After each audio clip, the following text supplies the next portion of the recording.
आसन्तु जानिबा टापिज नाजल spray किभଳି व्यवहार करा जाए। स्टेप 1 व्यवहार पूर्वर बोतलटी को भल कर हलांतु एवं उपरे लागिथिबा प्लास्टिक ठिपी को बाहर करंतु। स्टेप 2 बोतलटीर अग्रभाग को निजर प्रथम और बेसी आंगुठी मध्य धरतु एवं बुढ़ा आंगुठी को बोतलर तल भाग में रखंतु एवं ध्यान रखंतु बोतलटी को निजर मुह पाखरु दूरे रखिबे। स्टेप 3 प्रथम करी बोतलटी को कार्यकारी कराइबा पई एहाको 5 थर खालीटारे वायुमंडल को चिपंतु।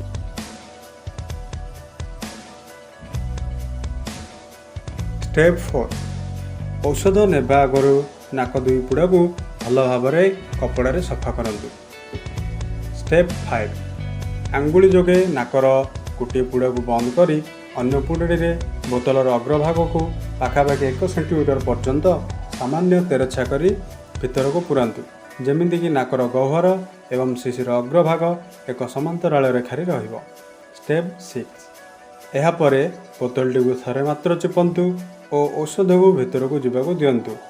औषध नहीं सारिला परे दीर्घ श्वास टाणु नाही। स्टेप 7 एहीपरि समान उपाय अन्य गुड़े औषधटी को आउ थे संगे संगे नियंतु।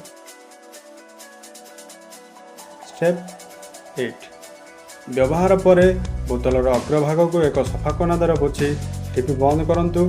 एहाकू 30 डिग्री निम्न तापमात्रा थिबा स्थान रे सीधा करी रखंतु।